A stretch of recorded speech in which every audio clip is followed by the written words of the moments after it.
রাসূল আকরাম সাল্লাল্লাহু আলাইহি ওয়াসাল্লামের কাছে মায়াজ ইবনে মালিক যাওয়ার সিদ্ধান্ত নিল।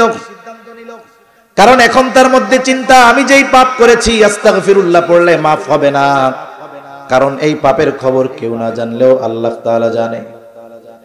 মায়াজ ইবনে মালিক নবীজির কাছে গিয়া বলে, ইয়া রাসূলুল্লাহ, আমি জিনা করেছি, পবিত্র করে দেন। নবীজি বলেন, যাও আল্লাহর কাছে ক্ষমা চাও, আল্লাহ মাফ করে দিবে। মায়াজ ইবনে মালিক চলে গেছে। হয়তো চিন্তা করতেছে, আরে মায়াজ, তুই তো নবীকে জিনার কথা বললি, কিন্তু হাদিসে নবীজি তো বলেছে প্রত্যেকটা অঙ্গ প্রত্যঙ্গের আলাদা আলাদা জিনা আছে। হাতের জিনা ধরা, চোখের জিনা দেখা, জবানের জিনা বলা, পায়ের জিনা চলা, অন্তরের জিনা অনুভব করা।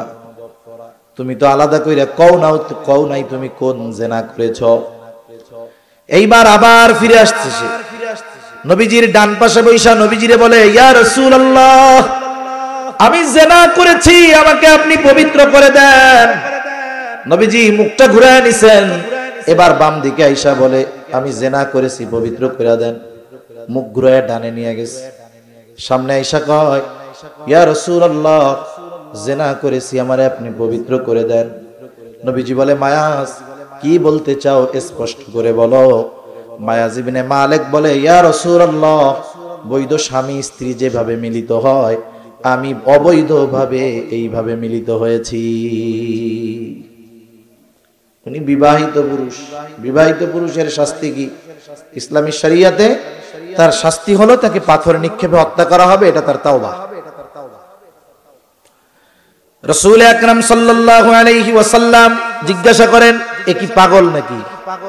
মাথা মুথা খারাপ হয়ে গেছে নাকি?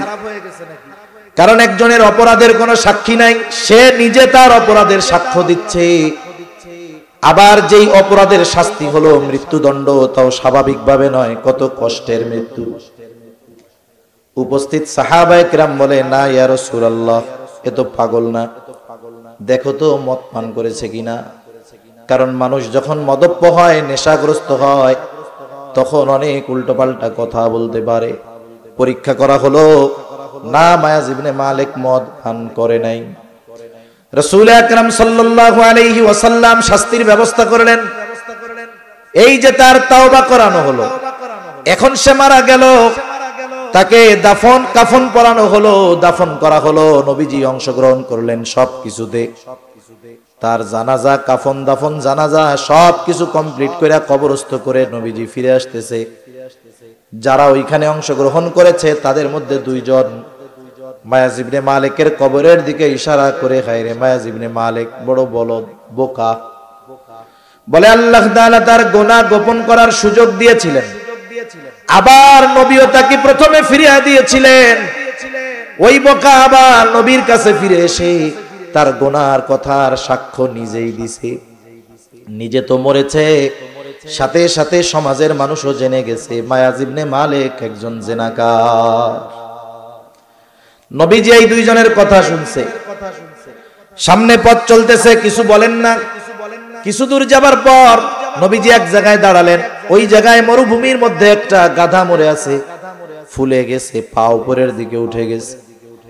ওই দুইজনকে ডাইকা বলে, যাও এই মরা গাধার গোশত খাও। বলে, ইয়া রাসূলুল্লাহ, মরা গাধার গোশত কি মানুষে খাইতে পারবে নাকি? বলে, তোমরা মায়াজ ইবনে মালিকের গীবত করেছ। রাসূল সাল্লাল্লাহু আলাইহি ওয়াসাল্লাম বলে, শোনো, মায়াজ ইবনে মালিক যদিও শয়তানের ধোঁকায় পড়ে জিনা করেছে, তার গুনাহ গোপন করার সুযোগ ছিল। সে চাইলে বাহানাও তো বানায় ফেলতে পারতো, যে নবীরে তো কইছি, নবী কইছে মাফ চাও, আল্লাহ মাফ করে দিব। এই সুযোগও কিন্তু তার ছিল। নবীজি বলেন, গুনাহ গোপন ছিল, কেউ জানতো না, কিন্তু তার আত্ম অনুশোচনা, তার তাওবার চিন্তা, আখিরাতের চিন্তা, এই ভালো কাজ তথা তাওবা করবে, জীবন চলে যাবে, পরকালের চিন্তায় এটা থেকে সে পিছু হইটা যায় নাই। সে তো তাওবা করেছে, তাওবা। কারণ একটা মানুষ যত অন্যায় করুক না কেন, তার পাপের পরিধি যত বড় আর যত বেশি হোক না কেন, বলেন তো ওই পাপ ক্ষমা করার ক্ষমতা আল্লাহ তাআলার আছে না নাই?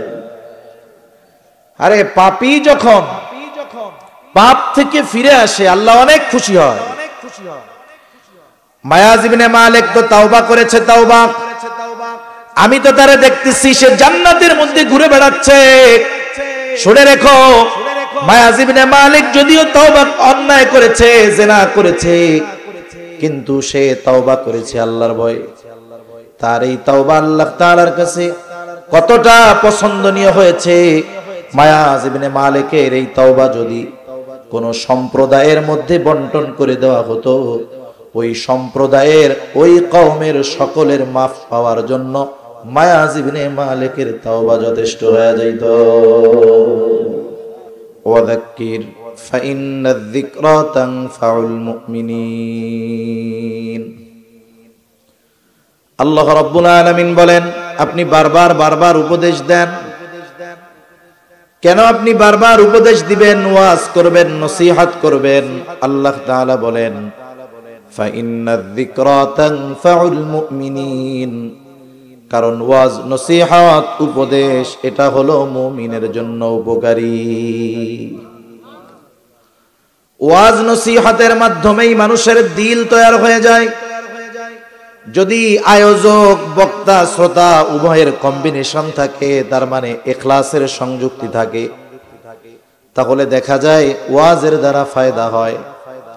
নবীজি সাল্লাল্লাহু আলাইহি ওয়াসাল্লাম আর আল্লাহ তাআলা কোরআনুল কারীমে এই সুন্দর উপমাবলী দেওয়ার মাধ্যমে সাহাবা ইকরাম নবীর মুখ থেকে সেগুলো শোনার মাধ্যমে যখন মক্কায় কাফেরদের মাধ্যমে অত্যাচারিত হতেন, বলতেন মাতা নাসরুল্লাহ, কখন আল্লাহ তাআলার সাহায্য আসবে।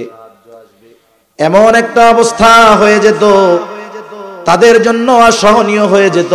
তারা বলতো মাতা নাসরুল্লাহ, আর আল্লাহ তাআলা তখন জবাব পাঠিয়ে দিয়ে বলতেন আলা ইন্না নাসরুল্লাহি করিব, জেনে রাখো আল্লাহ তাআলার সাহায্য অতি নিকটবর্তী।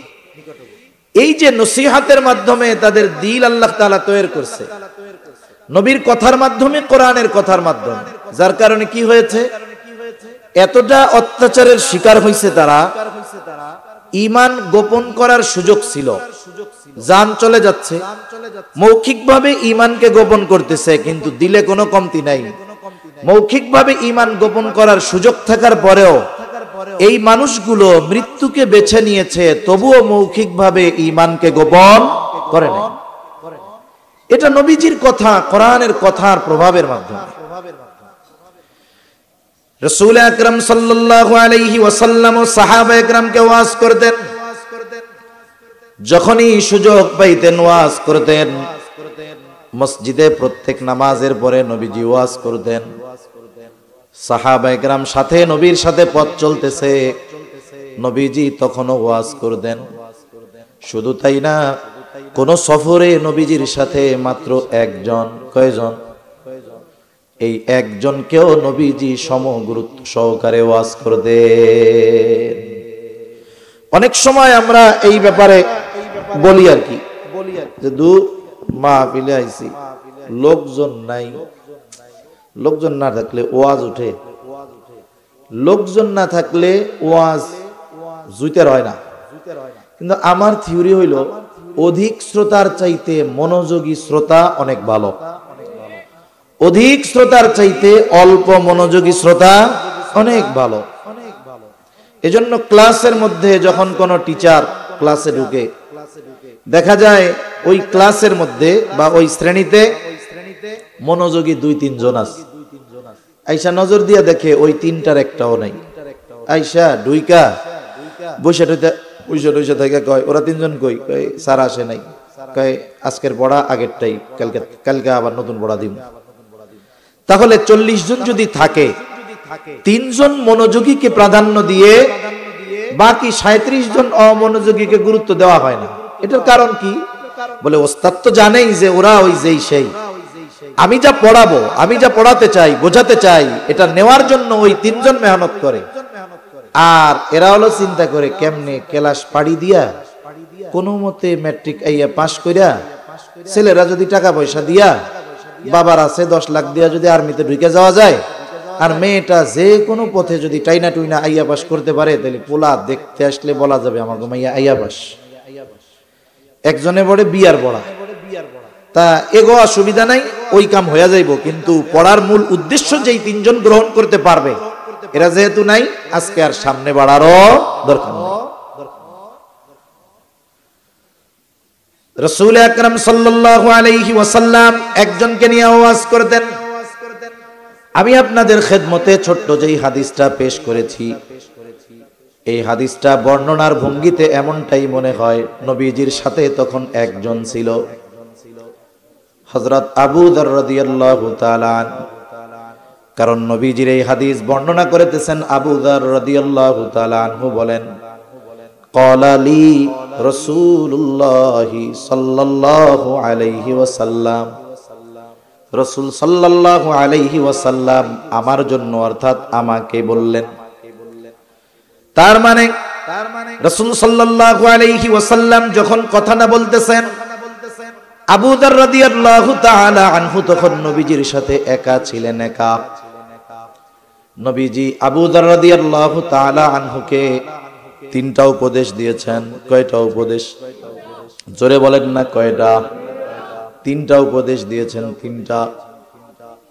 কিন্তু ছোট্ট এই হাদিসের মধ্যে যেই তিনটা উপদেশ দেওয়া, ওই উপদেশের আলোকে আমরা যদি আমাদের জীবনকে সুসজ্জিত করতে পারি তাহলে আল্লাহর হক এবং মানুষের হক আদায় হয়ে যাবে। ছোট্ট কথার মধ্যে কথার সমুদ্র রয়েছে। রাসূল আকরাম সাল্লাল্লাহু আলাইহি ওয়াসাল্লাম এইখানে মূলত তিন ধরনের হকের কথা আলোচনা আসছে। বুজুর্গানে দিন বলেন, এক নাম্বার আল্লাহর হকের কথা আসছে, দুই নাম্বার প্রত্যেক ব্যক্তির নিজের হকের কথা আসছে, তিন নাম্বার অন্যান্য সব মানুষের হকের কথা আসছে। এবার একটু আমরা হাদিসটা নিয়ে একটু মুযাকারা করি। নবীজি উপদেশ দিলেন আবু যর রাদিয়াল্লাহু তাআলা আনহুকে, যে আবু যর, এক নাম্বার, ইয়া আবা যর, হে আবু যর, ইত্তাকিল্লাহা হাইসুমা কুনতা, হে আবু যর তুমি যেখানেই থাকো না কেন সর্বহালতে ভয় করবা কাকে? আবু যর তুমি সর্বহালতে আল্লাহ তাআলাকে ভয় করবা। রাসূলুল্লাহ সাল্লাল্লাহু আলাইহি ওয়াসাল্লাম সর্বহালতে আল্লাহ তাআলাকে ভয় করতে বলেছেন। আল্লাহ তাআলা কোরআনুল কারীমের মধ্যে বলেন, ইয়া আইয়ুহাল্লাযীনা আমানুত্তাকুল্লাহ, হে ঈমানদারেরা। আল্লাহ তাআলা বলেন, হে ঈমানদারেরা তোমরা আল্লাহ তাআলাকে ভয় করো, হাক্কা তুকাতিহি, ভয় করার মতো ভয় করো, ওয়ালা তামুতুন্না ইল্লা ওয়া আনতুম মুসলিমুন, এবং তোমরা মুসলমান না হয়ে মৃত্যুবরণ করো না। যখন তাকওয়া অর্জনের জন্য মুমিনদেরকে নির্দেশ দেওয়া হয়, ঈমানদারদের আল্লাহ বলতেছে যে ঈমানদারেরা আল্লাহকে ভয় করো, তখন এর দ্বারা এক কথা। আবার যখন গোটা মানব সম্প্রদায়কে উদ্দেশ্য করে তাকওয়ার কথা বলা হয়, তার মানে হে মানব সকল তোমরা ঈমান আনো। কারণ একজন মানুষের তাকওয়ার সর্বনিম্ন দরজা হলো ঈমান আনা, ঈমান এনেছে। কারণ একটা ব্যক্তি যদি পরিপূর্ণভাবে ঈমান আনে সেও মুত্তাকি, তবে এই মুত্তাকি একেবারে প্রাথমিক দরজার মুত্তাকি। মনে করেন আমাদের দেশে একটা প্রশাসনিক ফোর্স আছে, এই ফোর্স বা বাহিনীর নাম হলো পুলিশ বাহিনী। পুলিশ বাহিনী আছে না? বলেন তো পুলিশ বাহিনীর মধ্যে সবার অবস্থান কি সমান নাকি? পুলিশের মধ্যে একজন ব্যক্তি তো আছে, সে গোটা বাংলাদেশের সব পুলিশের প্রধান। আবার পুলিশের মধ্যে এমনও আছে যে আল্লাহর বান্দা সারা জীবন থানার গেটে দাঁড়াইয়া লাঠি একটা নিয়ে পাহারা দেয়, জীবনে থানার মধ্যে ঢুকে চেয়ারেও বসতে পারে না, হেতেও পুলিশ। আর যে পুলিশ প্রধান সেও পুলিশ। কথা বুঝেন নাই? যখনই কেউ পরিচয় জিজ্ঞাসা করে দুইজনেই পরিচয় দেয়, আমি পুলিশে জব করি। বলেন তো জব দুইজনই পুলিশে করে, চাকরি দুইজনই পুলিশে করে, কিন্তু দুই পুলিশ কি সেম? আমাদের ভাষায় বলতে গেলে আকাশ আর মাটি পার্থক্য। এজন্য নিম্ন স্তরের তাকওয়া মুত্তাকি আর ইমানদারকে আল্লাহ তাআলা যেই তাকওয়া অর্জনের নির্দেশ দিয়েছেন এটার মধ্যে তফাৎ আছে। আল্লাহ রাব্বুল আলামিন বলেন, হে ইমানদারেরা তোমরা আল্লাহ তাআলাকে ভয় করো, ভয় করার মতো ভয়, আর ওয়ালা তামুতুন্না ইল্লা ওয়া আনতুম মুসলিমুন, আর পরিপূর্ণ আত্মসমর্পণকারী না হয়ে মৃত্যুবরণ করো না। মুসলিমকে বলে নিজের সব কিছু আল্লাহ তাআলার নির্দেশের সামনে মিটিয়ে দেয় যে সে হলো মুসলিম। এখন এই তাকওয়া, তাকওয়ার এক অর্থ হলো ভয় করা, আর এক অর্থ হলো বিরত থাকা। প্রসিদ্ধ দুটি অর্থ, কথা কি বুঝতেছেন তো? ঘুম আসে না তো আপনাদের? নাকি চিন্তা করতেছেন এক কাম করি ওই পাশে দিয়ে আর এক মাইকের আওয়াজ আসে, ওইটাও মাঝে মধ্যে একটু শুনি, আমাকেটাও শুনি। তাকওয়ার প্রসিদ্ধ দুইটা অর্থ, একটা হলো ভয় করা আর একটা হলো বিরত থাকা। মানে আমি আমার কথাগুলো বোঝানোর জন্য যতটুকু দরকার অতটুকুই বলবো আর কি। এখন মানুষ মানুষকে ভয় করে দুইটা কারণ। কয়টা কারণে? জোরে বলেন, কয় কারণ? দুই কারণ। একটা হলো মানুষ ওই মানুষকে ভয় করে যে সমাজের সবচাইতে বেশি খারাপ, সবচাইতে সমাজের সবচাইতে খারাপ মানুষটাকে কিন্তু মানুষ ভয় করে। বলেন তো তাকে ভয় করে কেন? বলে তার খারাপি থেকে বাঁচার জন্য। আপনার এলাকায় যদি কোনো সন্ত্রাসী থাকে, প্রভাবশালী যদি কোনো খারাপ মানুষ থাকে, তাকে আপনিও ভয় পান, আমরাও ভয় পাই। কি জন্য ভয় পাই? কারণ খারাপ মানুষগুলো কয়েকভাবে মানুষকে কষ্ট দেয়। অনেক সময় ভালো মানুষকে কথার মাধ্যমে কষ্ট দেয়, অস্ত্রের মাধ্যমে কষ্ট দেয়। তাহলে মানুষ মানুষকে সাধারণত দুইটা কারণে ভয় করে। এক নাম্বার কারণ বলে সবচাইতে খারাপ যে, তাকে তার খারাপির কারণে ভয় করে। আবার আরেক ধরনের মানুষকে ভয় করে, বলে তাদের খারাপির জন্য নয়, বরং তাদের সম্মানের জন্য তাদের ভয় করে। মনে করেন কথার কথা, আপনাদের অত্র এলাকার একজন মুরব্বী হাজী সাহেব অসুস্থ আছেন ঘরে। আল্লাহর বান্দা, আল্লাহ তাআলা সুস্থতা দান করুক, সকলে বলি আমিন। এখন দেখেন ওনার কাছে অস্ত্র টস্ত্র নাই, কথার কথা। উনি কাউরে ক্ষমতার প্রভাবও দেখায় না, কিন্তু উনি যেই রাস্তা দিয়ে চলতেছেন, মনে করেন এই এলাকার যদি কোনো ছেলে সে যদি বিড়ি সিগারেট খায় আর যদি দেখে হাজী সাহেব আসতেছে, কি করবে? সাথে সাথে ফালায় দিবে। দেখতেছে যে মুসল্লি দেখতেছে আমার ইমাম আসতেছে, আস্তে করে ফালায়া দিবে। এই যে ভয় পাইছে, বলেন তো এটা কি খারাপির কারণে ভয় নাকি?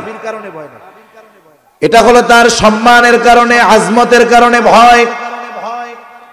বান্দা আল্লাহ তাআলাকে ভয় করবে তার আজমতের কারণে ভয় করবে। আর মানুষ মানুষকে তার সম্মান আজমতের কারণে যখন ভয় করে, ওই ভয়ের মধ্যে সম্মান থাকে, মোহাব্বত থাকে, ভালোবাসা থাকে। তাহলে মানুষ আল্লাহ তাআলাকে তার আজমত, তার ক্ষমতা, তার প্রভাব প্রতিপত্তির জন্য ভয় করবে মোহাব্বতের সাথে। এই ভয় করে কি করবে? বলে তিনি যা নিষেধ করছে তা থেকে বাইচা থাকবে। তাহলে কি হলো? মুত্তাকিকে বলে যে আল্লাহর আজমতের দিকে খেয়াল করে, আল্লাহ তাআলাকে মুহাব্বত, ভালোবাসা সহকারে ভয় করে এবং তার নিষেধ থেকে বেঁচে থাকে, বলে এটাই হলো প্রকৃত মুত্তাকি। সুবহানাল্লাহ।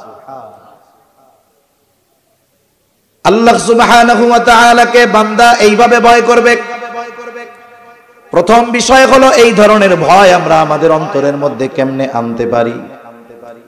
আল্লাহ সুবহানাহু ওয়া তাআলার ব্যাপারে কিছু বিষয়ের বিশ্বাস যদি আমরা সব সময় সামনে রাখি, যদিও ওই বিষয়গুলোর উপরে আমাদের সকলের বিশ্বাস আছে, কিন্তু সব সময় সামনে থাকে না। ওইগুলা স্মৃতিতে সংরক্ষিত থাকে, কিন্তু সামনে রাখি না।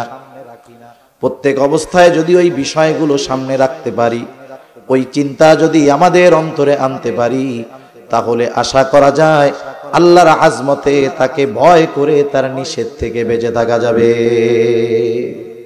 যদি পারি তাহলে হব মুত্তাকি। এক নাম্বার বিষয় চিন্তা করি, বলেন তো পৃথিবীতে এমন 2-1 ইঞ্চি জায়গা আছে নাকি যেই জায়গায় গিয়া আমি আপনি যদি পাপ করি, গুনাহ করি, অন্যায় করি, আল্লাহ যা মানা করছে সেগুলো করি, ওই জায়গায় গিয়া করলে আল্লাহ দেখবে না? এইরকম জায়গা সিরাজগঞ্জ নয়, গোটা সৃষ্টিকুলের কোথাও নাই। শুধু তাই না, আল্লাহ সুবহানাহু ওয়া তাআলা আমি আপনি যেখানেই যাই, যেখানেই থাকি, রাত হোক আর দিন হোক, সব সময় আমাকে আপনাকে দেখে। আল্লাহ তাআলা কেমন দেখা দেখে? বলে সমুদ্রের অতল গহীনে কয়েকশো মিটার পর্যন্ত সূর্যের আলো পৌঁছায়। এরপরে আমাবস্যার চাইতেও বেশি অন্ধকার পানির তলে। ভূপৃষ্ঠের এই পৃথিবীতে যত সমুদ্র আছে, ওই সমুদ্রের সর্বোচ্চ গভীরতা যেই জায়গায়, বলে সেটা 13 কিলোমিটারের বেশি। গভীরতা কত? 13 কিলোমিটারের বেশি। হাফ কিলোমিটারের আশেপাশে গেলেই সূর্যের আলো আর পানির নিচে যায় না, এরপর থেকে অন্ধকার। বলে ওই সমুদ্রের তলদেশে অজস্র বালিকণার মধ্যে ওই কালো অন্ধকারে বালির চাইতেও ক্ষুদ্র ক্ষুদ্র প্রাণী আছে। আমার আপনার মালিক সমুদ্রের ওই অতল গহীনের ওই অন্ধকারে বালির চাইতেও ক্ষুদ্র প্রাণীর চলাচলটাকেও দেখতে পায়। আচ্ছা, আপনারা কেউ পিঁপড়া হাঁটার আওয়াজ শুনছেন? এইটাই আমরা শুনি নাই, অথচ ওই প্রাণী সমুদ্রের তলে চলে। ওইটা চললে যেই আওয়াজ হয়, বলে আল্লাহ ওইটাও স্পষ্ট শুনে। সুবহান আল্লাহ তাআলা শুধুমাত্র আমার আপনার বাহিরের বিষয়টাকে দেখে এমনটা নয়, বলে অন্তরে কি আছে কেউ না জানলেও যিনি জানেন তিনি কে? পৃথিবীতে অনেক আধুনিক মেশিনারিজ আবিষ্কার হয়ে গেছে, চিকিৎসা বিজ্ঞান এখন অনেক আধুনিক। মানুষ যদি অর্থ ব্যয় করে আগের থেকেই ট্রিটমেন্ট নেওয়া শুরু করে, পরীক্ষা নিরীক্ষা করে, অসুস্থ হওয়ার আগে আশা করা যায় সে বুঝতে পারবে সে অসুস্থ হতে যাচ্ছে। মনে করেন আপনি আপনার ব্যাটারি মোবাইলের 100% চার্জ দিয়েছেন, কিছু সময় পর একটা টিপ দিয়ে দেখলেন আছে 80%। এখনো আপনি কোনো প্রস্তুতি নেন না। যখন দেখেন 30% আছে, 25% আছে, লাল সিগন্যাল দেওয়া শুরু হয়ে গেছে, এবার আপনি চার্জে লাগায়া দেন। বলে কেন দিছেন? বলে ব্যাটারি পার্সেন্ট কমে গেছে। আপনি যেমন পার্সেন্ট দেখে ব্যাটারিকে চার্জে লাগান, মোবাইলে চার্জে লাগান, অনুরূপভাবে আধুনিক চিকিৎসা বিজ্ঞান এতটা উন্নত, আপনাকে আমাকে মেশিনের মধ্যে বইরা দিবে, আর মেশিন রিপোর্ট বের করে দিবে যে এই লোকটার কিডনি ভালো আছে 55%, হার্ট ভালো আছে 60%, ব্লকেজ এই কয়টা আছে, তবে এত পার্সেন্ট হয়েছে, তার চোখের দৃষ্টি এত পার্সেন্ট ভালো আছে, ব্রেন এত পার্সেন্ট ড্যামেজ হয়েছে। তার মানে একটা মানুষ পরিপূর্ণ অসুস্থ হওয়ার আগে আধুনিক বিজ্ঞানের মাধ্যমে তার কিডনি, হার্ট সহ অন্যান্য অর্গানের তথ্য জানার পর সে ওই অর্গানের সুস্থতার জন্য চিকিৎসা গ্রহণ করতে পারে। মানে অসুস্থ হওয়ার আগে সে বুঝতে পারে যে আমার কিডনি অসুস্থ হতে যাচ্ছে। বলেন তো পৃথিবীতে কোন মেশিন আছে যেটার মধ্যে আমাকে আপনাকে যদি ঢুকায় দেওয়া হয় তাহলে রিপোর্ট হিসাবে বাইর হবে যে তুমি মুখে না কইলে কি হয়েছে, তোমার অন্তরের মধ্যে এই এই এই এই কথাগুলো আছে? এরকম কোন মেশিন এই দুনিয়ায় আছে? অথচ আল্লাহ তাআলা বলেন, বান্দা তোমার অন্তরে কি আছে, কি ওয়াসওয়াসা দেয় সেটার খবরও আমার কাছে আছে। আল্লাহ তাআলা বলেন, ওয়ালাকাদ খলাকনাল ইনসানা ওয়া না'লামু মা তুওয়াসওয়িসু বিহি নাফসুহু ওয়া নাহনু আকরাবু ইলাইহি মিন হাবলিল ওয়ারিদ।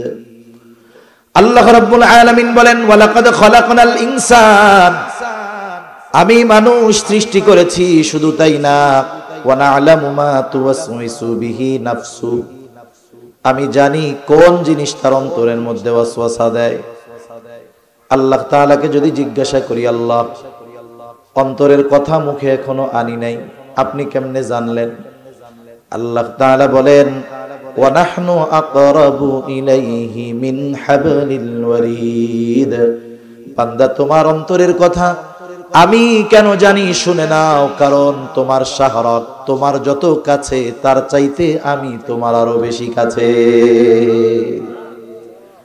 স্বাভাবিক দৃষ্টিকোণ থেকেই তো এটা বোঝা যায় যে আমি আমার থেকে বহু দূর, আমি আমার থেকে, আমরা দেখি কি দিয়া, কি দিয়ে দেখেন, গরম পানি দিয়ে না থাকলে কি দিয়ে দেখি, চোখ দিয়া, আয়না ছাড়া, ছবি ছাড়া। কোন আল্লাহর বান্দা আছেন আপনার চোখ আপনি দেখছেন, দেখছেন নি? আরে যা দিয়া দেখি তারাই কোনোদিন ছবি আর আয়না ছাড়া দেখলাম না, বাস্তবে তারাই দেখতে পারলাম না। আরো শরীরের কত অঙ্গ প্রত্যঙ্গ আছে, কিছুই দেখলাম। আল্লাহ তাআলা সেই জন্য বুজুর্গানে দিন বলেন আমি আপনি আমার আপনার কত কাছে, বলে আল্লাহ তাআলা তার চাইতেও বেশি কাছে। সুবহানাল্লাহ। এর দ্বারা আল্লাহ বোঝাতে চায় বান্দা আমি তোমার রব, তোমার অন্তরের গহীন কোণে কি কথা আছে সেটাও আমি জানি। তাহলে তুমি কোথায় কি করো কি বলো সেটা আমি আল্লাহ দেখবো না, জানবো না? এটা কেমনে হতে পারে? বলেন তো, যার অন্তরে এই চিন্তা পরিপূর্ণভাবে প্রথিত হয়েছে, অনেক গরম, যার অন্তরে এই চিন্তা পরিপূর্ণভাবে গেঁথে গিয়েছে যে আমার আল্লাহ আমার অন্তরের বিষয়টা সম্পর্কে অবগত, তাহলে স্বাভাবিক বাহিরের গুলাতে এমনিই জানে। দুনিয়াতে হাজী সাহেবের আজমতের দিকে খেয়াল রেখে দেখলেই বিড়িটা টান দিয়া বালায় দেয়, না হাজী সাহেব দিছে খাওয়ান যাইব না। আরেক বন্ধুকে আমার এই শেষ টান্ডা দিতি, না মাদ্রাসার ইমাম সাহেব বা মুহাদ্দিম সাহেব আসতেছে, তাকে দেখা সুন্দর মতো চিন্তা করতেছে, না ওইদিক যাওয়া যাইব না, এদিক দিয়া যাই। আমি আপনি এই রকম দুনিয়ার সম্মানওয়ালা মানুষকে ভয় করে তাদের থেকে লুকায় থাকি যেন পাপ করতেছি না দেখে, অথচ আল্লাহ তাআলার ব্যাপারে আমরা এ ব্যাপারে কোনো ভ্রুক্ষেপই করি না। আল্লাহ দেখতেছে, বিশ্বাস সবাই করি, কিন্তু বিশ্বাসটা সর্বদা সামনে রাখতে পারি না। আল্লাহ তাআলা শুধু তিনি দেখেন তা না, আল্লাহ তাআলা তিনি দেখার সাথে সাথে আমাদের সাথে আমাদের কর্মগুলো সংরক্ষণের জন্য ফেরেশতা নিযুক্ত করে রাখছে। আল্লাহ তাআলা বলেন ইয ইয়াতালাক্কাল মুতালাক্কিয়ানি আনিল ইয়ামিনি ওয়া আনিশ শিমালি কাঈদ। আল্লাহ তাআলা আর এক জায়গায় বলেন কিরামান কাতিবিনা ইয়ালামুনা মা তাফআলুন। সম্মানিত লেখকদ্বয় জানে তোমরা কি আমল করো, ওনারা শুধু জানে তা না, ওনারা আমাদের কর্মের ব্যাপারে সাক্ষী হয়। দুইজনকে দুই কাঁধে আল্লাহ তাআলা দিয়ে দিয়েছে এবং এই দুইজন আমার আপনার কর্মগুলোকে সংরক্ষণ করে লিপিবদ্ধ করার মাধ্যমে। ডান কাঁধে যিনি, তিনি আমাদের ভালো কর্মগুলো সংরক্ষণ করেন, লিপিবদ্ধ করেন। বাম কাঁধে যিনি, তিনি আমাদের মন্দ কাজগুলো লিপিবদ্ধ করেন। শুধু তাই না, আরো একজন ফেরেশতা আছে, তার কাজ কি? বলে আমি আপনি আমার আপনার গোটা হায়াতে যত কথা মুখ দিয়ে উচ্চারণ করি, আল্লাহ তাআলা সব কথাগুলো সংরক্ষণ করার দায়িত্ব তাকে দিয়েছে। আল্লাহ তাআলা বলেন মা ইয়ালফিযু মিন কাওলিন ইল্লা লাদাইহি রাকীবুন আতীদ। আল্লাহ তাআলা বলেন সদা তৎপর একজন ফেরেশতা মানুষ জবান দিয়ে যা নিক্ষেপ করে, অর্থাৎ মানুষ জবান দিয়ে যেই কথা বলে, আল্লাহ তাআলা বলেন কথা বলার সাথে সাথে জবান থেকে উচ্চারিত হওয়ার সাথে সাথে ওই কথাগুলো সংরক্ষণ করার দায়িত্ব হলো ওই ফেরেশতার। আমাদের কথা সংরক্ষিত হয়, আমাদের কর্ম সংরক্ষিত হয়। এটা আগে বোঝা আমাদের জন্য কঠিন ছিল, এখন সহজ।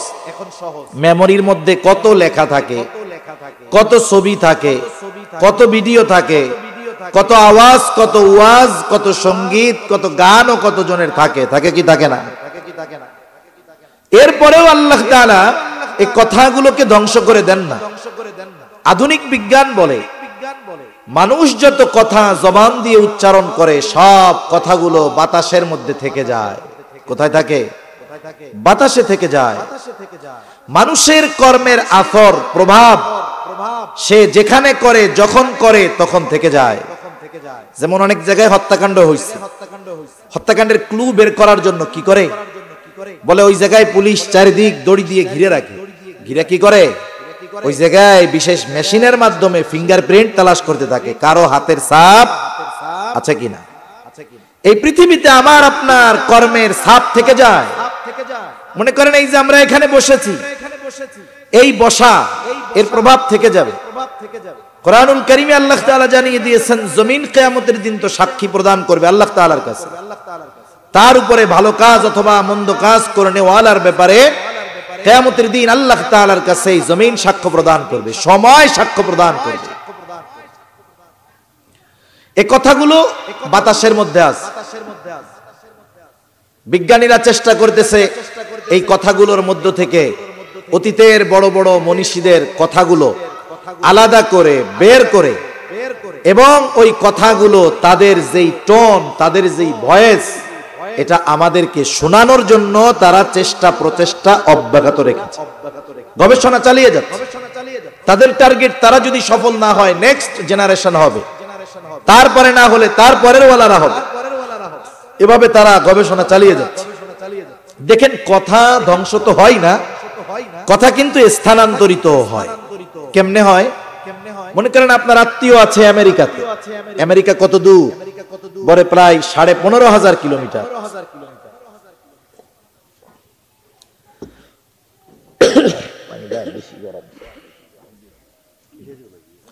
আর বাণী আনছেন সেই ইসরায়েলের বাণী। বিসমিল্লাহ। হ্যাঁ ঠিক আছে, জাযাকাল্লাহ। 15,000 কিলোমিটার দূর। এখন আপনি যখন আপনার আত্মীয়কে ফোন দেন না মাঝে মধ্যে, ভিডিও কলে ফোন দেন, অডিও কলে ফোন দেন, আপনার সাথে যদি তার প্রতিনিয়ত কথা হয়, আপনি যদি তাকে আননোন নাম্বার থেকে অডিও ফোন দেন, আপনার কথার বলার একটা শব্দ বলার সাথে সাথে বুঝা যাবে যে অমুকে ফোন দিছে। জিজ্ঞাসা করা লাগবে না, কারণ আপনার ভয়েস তার কাছে পরিচিত। আবার আপনি যদি তাকে দেখতে চান, আপনি ইন্টারনেটে কানেকশন দিয়ে আছেন, সেও লাইনে আছে, আপনি কল দিয়েছেন, ভিডিও কল। কয়দিন পরে আপনার ভিডিও কল তার কাছে যাবে, কয়দিন পর সাথে সাথে তার কাছে চলে যাবে। বলে দূরত্ব কত? 1-150 মাইল না, বলে প্রায় 15,500 কিলোমিটার। এই 15,500 কিলোমিটার পরে এখান থেকে মাত্র 1 সেকেন্ডে আপনার শুধু কথা নয়, বরং আমার আপনার চেহারাটাও তার বিহীন নেটওয়ার্কিং সিস্টেমের মাধ্যমে সুদূর আমেরিকায় পৌঁছিয়ে যায়। তারের মাধ্যমে কিন্তু যায় নাই, গেছে কিসের মাধ্যমে? মোবাইল দিছেন। মোবাইলে যদি নেটওয়ার্ক না থাকে, যত শক্তিশালী মোবাইল হোক, ওইটা ক্যালকুলেটর হয়ে যাবে। আপনি যখন কানেকশন দিচ্ছেন নেটের, এই ইন্টারনেট নেটওয়ার্কিং সিস্টেম বাতাসকে ব্যবহার করে। নেটওয়ার্কিং সিস্টেমের কাজ হলো বাতাসকে ব্যবহার করে এইখানের কথাটাকে যথাযথ ব্যক্তির যথাযথ নম্বরে অতি দ্রুততার সাথে পৌঁছিয়ে দেওয়া। অনেক আগে আমরা ওয়াজ শুনতাম, যখন ওই যে সুলাইমান আলাইহিস সালাতু ওয়াস সালাম রানী বিলকিসের সিংহাসন হাজির করতে কইছে না, যে কে পারবা সবচাইতে দ্রুত চোখের পলকে। একজন কয় আমি বসা থেকে দাঁড়াইতে দাঁড়াইতে হাজির করবো, আর একজনকে তাও লাগবে না, চোখের পলকে হাজির হয়ে যাবে। একটু চিন্তা করেন, এইটা আমাদের কাছে অসম্ভব মনে হইতো। এখন যা দেখি বাস্তবে, তাও তো 20 বছর আগে অসম্ভব লাগতো। তাহলে হতে পারে অতীতে এমন কিছু সম্ভাব্য বিষয় আমরা দেখব যা 2024 সালে কল্পনাও করতে পারতেছি না। তাহলে যে কথা বলার জন্য মূল উদ্দেশ্য যে দেখেন, বাতাস আমার আপনার কথাটাকে কিন্তু ওইখানে পৌঁছায়া দিছে। তার মানে হুবহু যদি আমার ভয়েসটা আমেরিকায় না যাইতো, তাহলে সে আমার ভয়েস আমেরিকায় বসে শুনতো না। এই বাতাসের মধ্যে আমাদের কথা এজন্য থেকে যায়, সংরক্ষিত আছে। মনে করেন যারা একটু মোবাইল টোবাইল বুঝেন, একটা সার্চ ইঞ্জিন আছে যেটার নাম হলো গুগল। গুগল হলো এই পৃথিবীর সব ধরনের তথ্য গুগলে পাওয়া যায়। কোন স্ত্রীর যদি স্বামী অবাধ্য থাকে, স্বামী কথা শুনে না আর কি, এখন সে যদি লেখে গুগল আমার স্বামীরে কেমনে আমি বসে আনতে পারি, আমার একটু বুদ্ধি দাও, দেখবেন সে লম্বা চূড়া বুদ্ধি দিয়া দিবে। মানে এমন এক জিনিস আপনি যে তথ্য চান দিয়ে দিবে। কত তথ্য আছে, কোটি কোটি বলে না, বিলিয়ন বিলিয়ন বলে না, ট্রিলিয়ন ট্রিলিয়ন বলে না, কত আছে এর হিসাব আমাদের জানা নাই, অগণিত। এই অগণিত কথার থেকে আপনি আমি যেই কথাটা গুগলের কাছে জানতে চাই, লিখলাম, যে কোনো একটা শব্দের দুইটা অক্ষর লিখেছি, লেখার সাথে সাথে পুরা শব্দ লিখি নাই, আমাকে সে ডিরেকশন দেওয়া শুরু করবে, তুমি কি এরপরে এটা চাও, এটা চাও, এটা চাও। আমার যেটা দরকার সেটা আমি ক্লিক করলাম, চাপ দিলাম।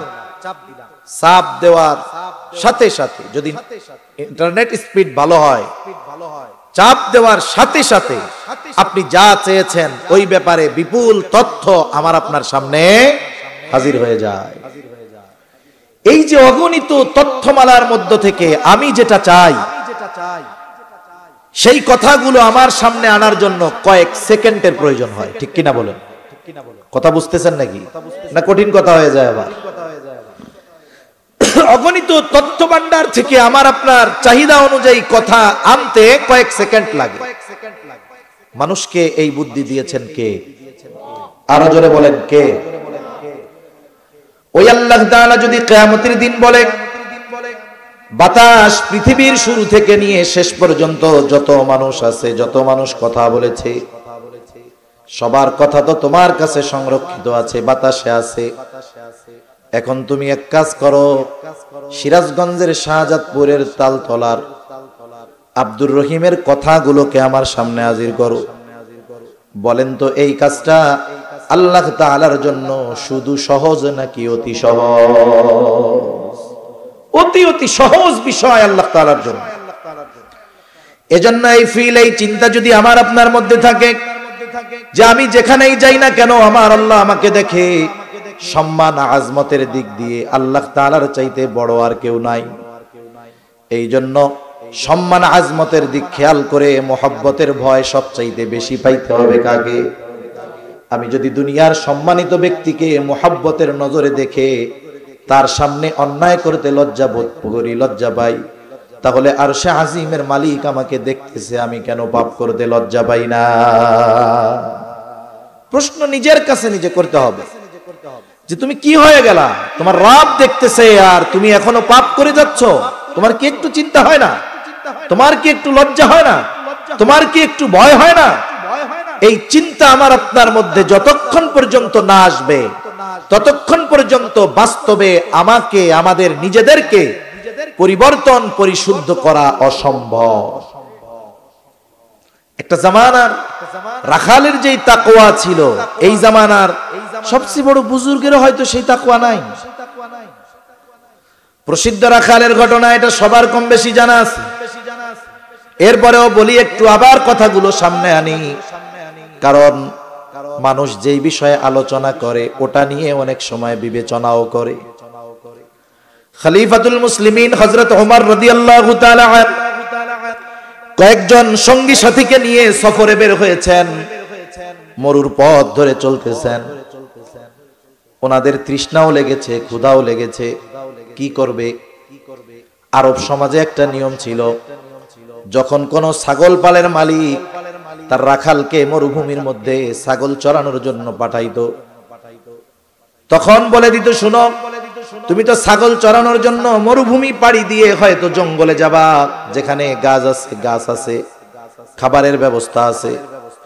পথিমধ্যে যদি কোনো মুসাফির, যদি কোনো পথিক, সে যদি তৃষ্ণার্ত হয়, পালে যদি এমন ছাগল থাকে যেটা দুধ দেয়, তাকে তৃষ্ণা নিবারণের জন্য দুধ পান করাবা, খবরদার বিনিময়ে কোনো পয়সা নিবা না। এটা সব ছাগলের মালিক তার রাখালকে বইলা দিত। কিন্তু কিছু ইহুদি মার্কা খাইস্টা লোক তো আছেই, এমনও মানুষ আছে মানুষকে ছোট ছোট জিনিস দিয়েও সহযোগিতা করে না। আবার কত মানুষ এমন আছে, তার বাড়িতে একটা পানির কল আছে, দেখা যাবে আশেপাশে পানির ব্যবস্থা নাই, মানুষকে পানি নিতেও দেয় না, পান করতেও দেয় না। আছে না এরকম? আছে। এটা স্বাভাবিক নিয়ম ছিল, সবাই করত। আর এটা চেয়ে খাওয়াটাও তারা খারাপ মনে করত না, স্বাভাবিক বিষয়। দেই রাখাল, কোন ছাগল আছে দুধ দেয়, তাহলে দাও, আমরা তৃষ্ণার্ত, আমরা একটু দুধ পান করে তৃষ্ণা নিবারণ করি। যেহেতু ওই সমাজে এটার প্রচলন ছিল, সেহেতু এটা চাওয়াকেও কেউ খারাপ মনে করত না। এখন স্বাভাবিক সাইজ বলতেছে, রাখাল তোমার পালে যদি কোনো ছাগল থাকে যে দুধ দহন করা যাবে, তাহলে আমাদের একটু দুধ দাও, আমরা মুসাফির, আমাদের তৃষ্ণা হয়েছে, তৃষ্ণা লেগেছে, দুধ পান করে তৃষ্ণা নিবারণ করি। রাখাল চিনে না কার সাথে কথা বলতেছে, রাখাল জানে না। রাখাল বলে না, দেওয়া যাবে না। যেহেতু ওই সমাজের প্রচলিত যেই বিষয় তার বিপরীত বিষয়, অবাক হয়ে বলতেছে, কেন দেওয়া যাবে না? বলে, আমার মালিকের পক্ষ থেকে মানা, যে খবরদার আমার ছাগলগুলো থেকে কাউকে দুধ পান করাবা না। এই জন্য পারবো না। কারণ তোমার মালিক দেখবো নি, দাও দাও। বলে, না না না, দেওয়া যাবে না। অনেক সময় আছে না, কিছু ভালো মানুষ এইরকম না না কয়, যখন মনে করেন কিছুর প্রলোভন দেয়, লোভ দেয়, তখন আর নার উপরে অটল থাকে না। এই জন্য ওনারাও চিন্তা করছে, দেখি তো রাখালরে একটু পরীক্ষা করি, এটা কি আসলেও মনের থেকে কয় নাকি আমাগো থেকে কিছু খসানোর লাইগা কয়। এইবার বলতেছে, রাখাল এক কাজ করো, তোমার এই পালের মধ্য থেকে একটা ছাগল দাও, যেটা দুধ দেয়, ওইটা আমাদেরকে দিয়ে দাও, আমরা তোমারে কিছু টাকা দিয়ে দিব। তাহলে দুধ দহন করে আমরা তৃষ্ণা নিবারণ করব, গোশত খাওয়ার মাধ্যমে ক্ষুধা নিবারণ করব, তোমাকে ছাগলের দাম দিয়া দিব। আর তোমার মালিক যদি জিজ্ঞাসা করে ছাগল কোথায়, বলবা জঙ্গলের পাশে যখন ছাগল চড়াচ্ছিলাম, বাঘ এসে একটাকে ধরে নিয়ে গেছে। কারণ এই ধরনের ঘটনা অহরহ সহসাই ঘটে। মালিক বললে বিশ্বাস করবে, অসুবিধা নাই। তাহলে এক কাজ করো, ছাগল একটা আমাদের দাও, দুধ পান করে তৃষ্ণা নিবারণ করি, গোশত খেয়ে ক্ষুধা নিবারণ করি, আর তুমি টাকা নাও।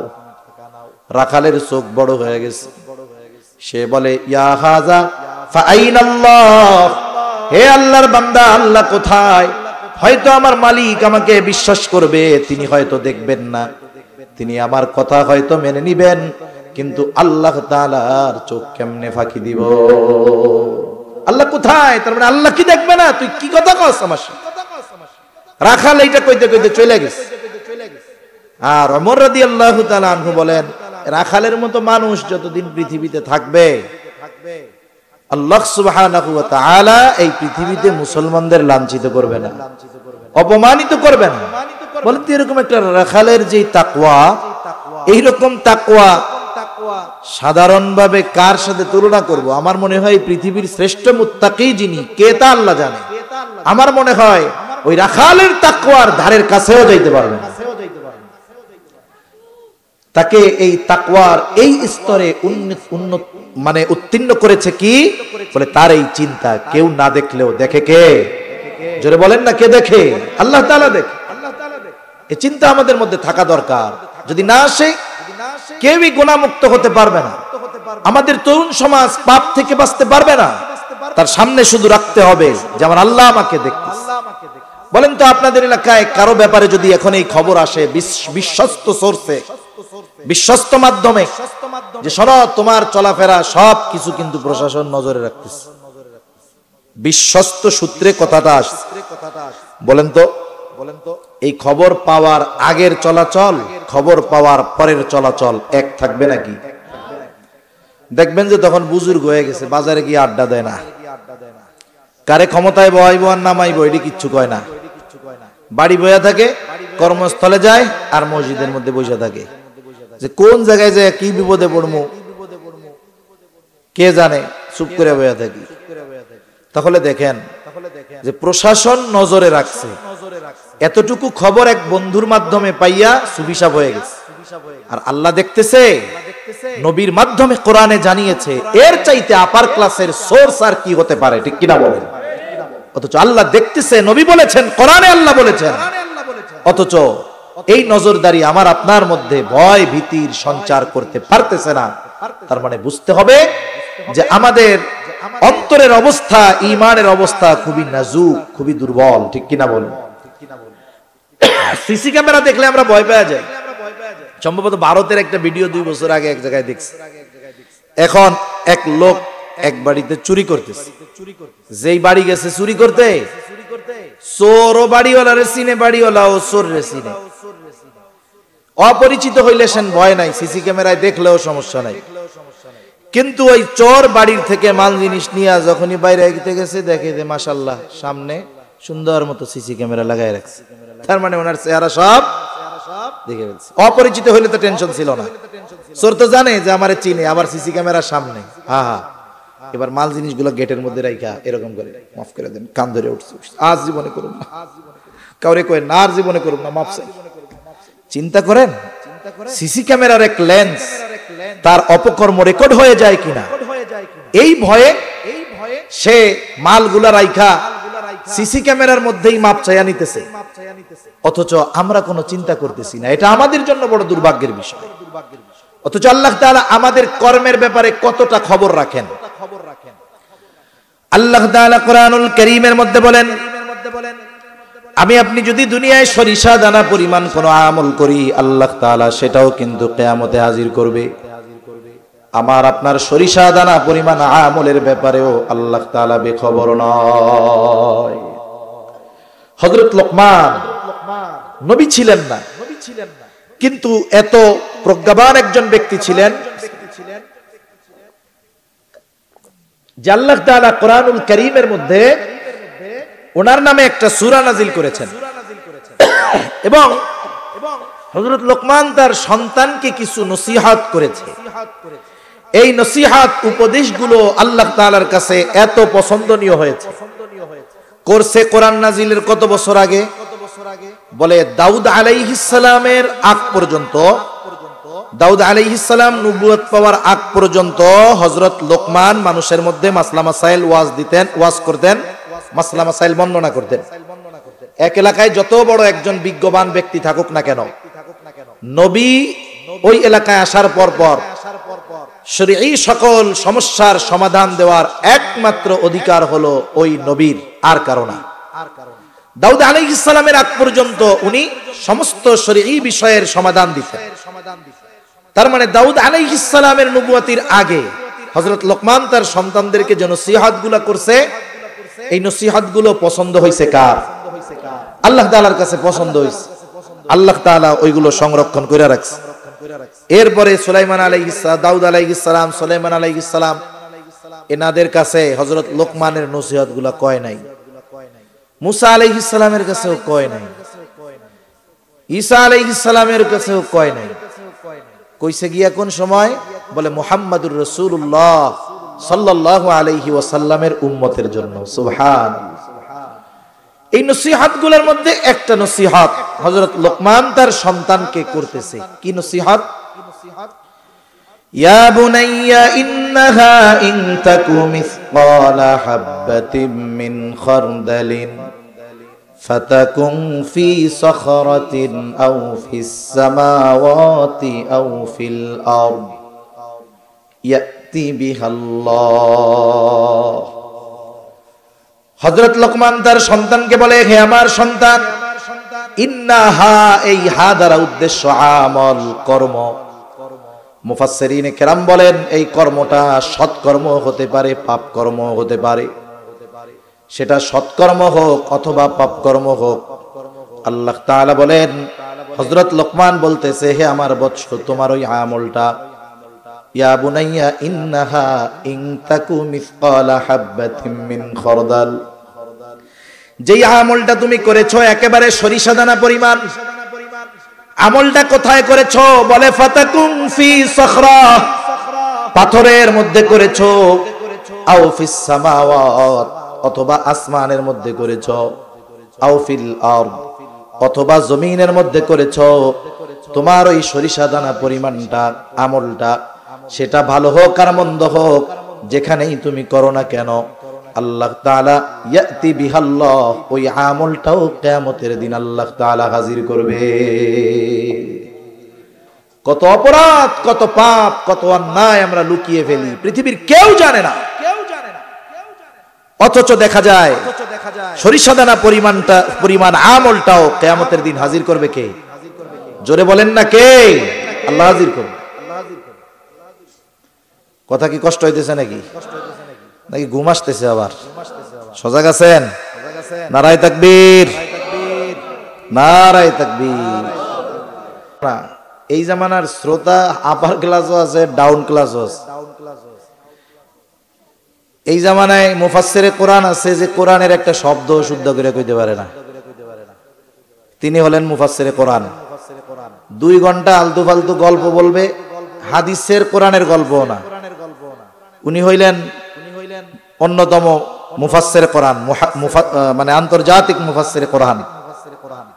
আবার মজার বিষয়, এই ধরনের লোক অনেকে আছে, আমার মনে হয় ভয়ে ভয়ে এশার নামাজের আগে মাহফিলেও যায় না, যদি এশার নামাজ পড়াইতে দেয় কাম 12টা বেজে যাবে।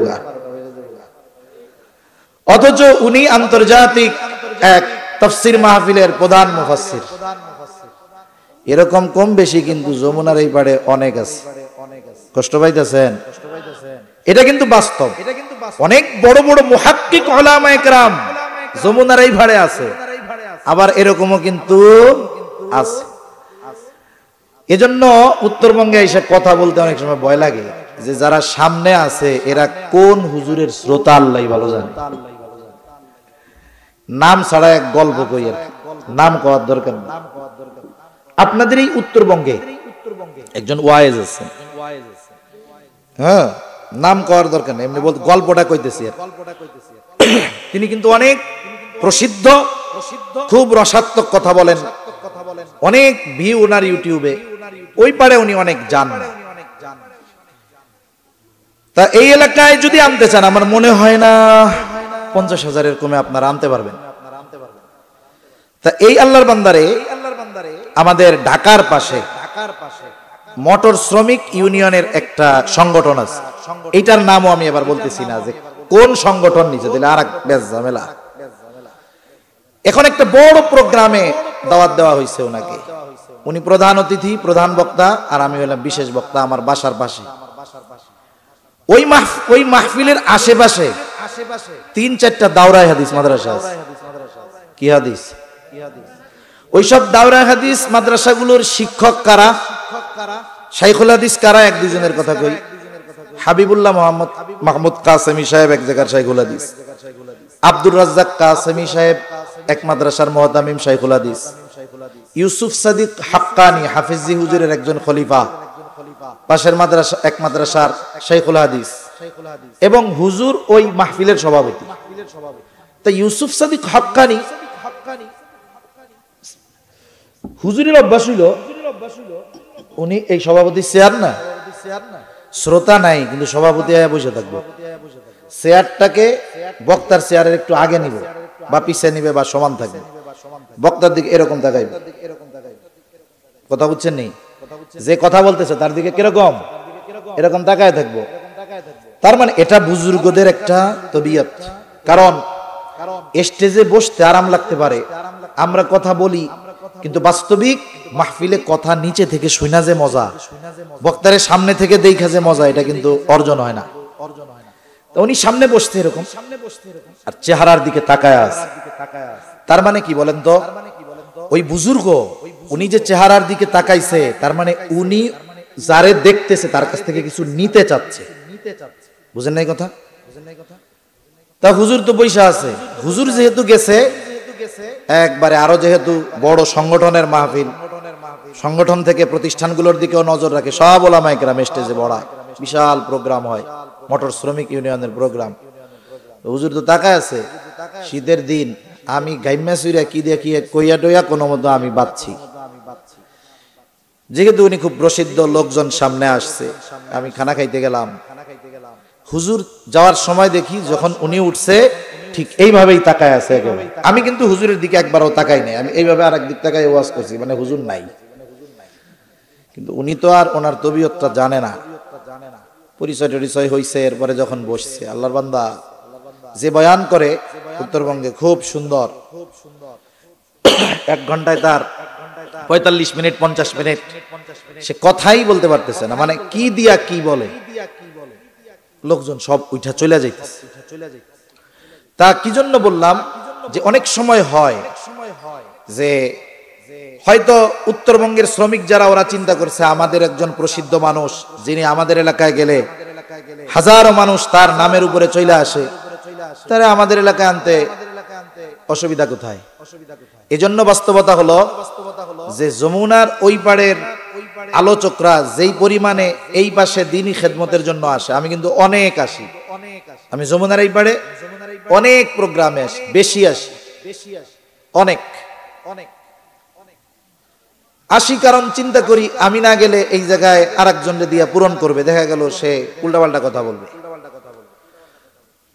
তা এই কারণে এই পাড়ের ওয়াইজ যারা প্রসিদ্ধ বড় এনারা যমুনার ওই পাড়ে গিয়ে সুবিধা করতে পারে না।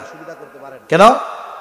এই পাশে বড় মুফাসসিরে কেরাম, মানে মুফাসসির কোরআন, কিন্তু ওই দিক গিয়ে কথা বলতে পারতেছে না, কারণ স্বাভাবিক রাজধানীর কাছাকাছি ওলামায়ে কেরাম বেশি থাকে, এই বিষয়গুলো থাকে আর কি।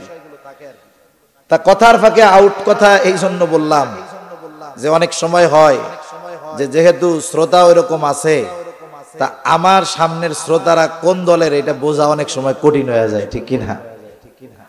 অনেকে আছে কোরআন হাদিস দিয়ে কথা বললে দূর কিচ্ছা মিচ্ছা কয় না, আবার আলহামদুলিল্লাহ এরকমও কিছু মানুষ আছে যারে দূর উল্টাপাল্টা কইতেছে, কোরআন সুন্নাহ কিছু কয় না, কোরআন হাদিস কয় না। সব ধরনের মানুষই থাকে, আর সব ধরনের মানুষের মন জয় একজন ওয়াইজের মাধ্যমে করা সম্ভব না। এই জন্য অনেক মাহফিলে 5 লাইনের বক্তা দাওয়াত দেয়, কওমিও দেয়, আলিয়াও দেয়। আর একজন মনে করেন চিন্তা করবে রাজনৈতিক দৃষ্টিকোণ থেকে দিবে জামাতে ইসলামের একজন, আর একজন দিবে ওই তাহেরি গ্রুপের বক্তা আছে এদের একজন, যা সবাইরেই আন, যার যেটা ভাল লাগে এইটা উঠবো। আল্লাহ তাআলা এই কথাগুলো আমাদের জন্য শিক্ষণীয় হিসাবে গ্রহণ করার তৌফিক আল্লাহ দান করুক। সমালোচনা আলোচনা নয়, কারণ আপনারা আমারে আনছেন, আমারেও তো কিছু হাদিয়া দিবেন, রাস্তা খরচ দিবেন, আপনারা বৈশা আছেন সময়টা ব্যয় কইরা। আচ্ছা আমাই মনে করেন কথার কথা ইখলাস বিহীন কথাই বললাম, কথার কথা ইখলাস বিহীন কথা আমি বইলা গেলাম, দ্বীনি কথা, আমার দুনিয়ার কিছু লাভ হইলো, টাকা পয়সা পাইলাম। কিন্তু আপনারা এতক্ষণ বৈশা যদি শুধু গান বাদ্য আর গল্প কিচ্ছা শুই না 3 ঘন্টা পরে বাড়ি চলে যান, আপনারা তো রুহের খোরাকও পাইলেন না, টাকাও পাইলেন না। তাইলে বক্তা যদি কোরআন সুন্নাহ ছাড়া আনেন, লস কার বেশি? আপনাকে বেশি। এইটাই আপনারা বুঝেন। আমাদের দোষটা আমি বললাম যে মনে করেন আমার ইখলাস নাই, আসলেও নাই, কিন্তু আমার তো একটা লাভ হইল।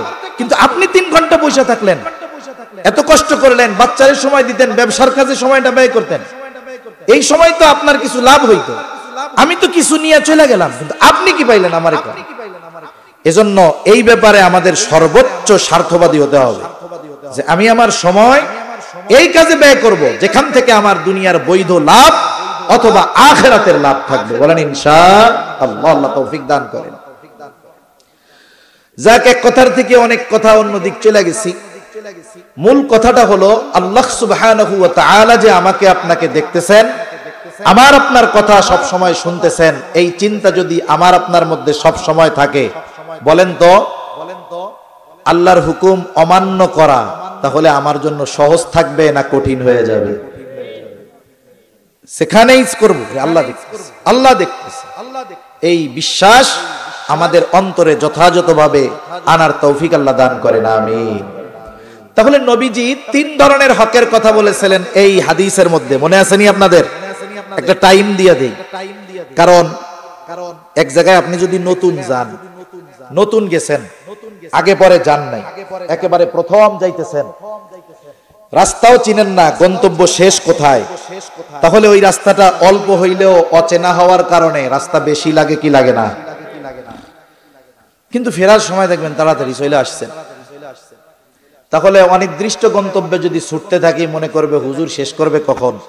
একটু আগে রুমাল খুলছে, এরপরে খুললো কোট, আবার বোতামও খুলতেছে, মানে আমার জ্বর ছাড়তেছে, আমি ঘামতেছি, আর গরম পানি খাইছি, একটু গরম লাগতেছে, এই জন্য মূলত ভিতরে পুরো ঘামে গেছে, ভালোও লাগতেছে, শরীরটাও ভালো লাগতেছে। এই জন্য একটু কুসা গল্প আপনাদের সাথে করতেছি আর কি, নাহলে এরকম কুসা গল্প আমি কোনো সময় কোনো জায়গায় করি না।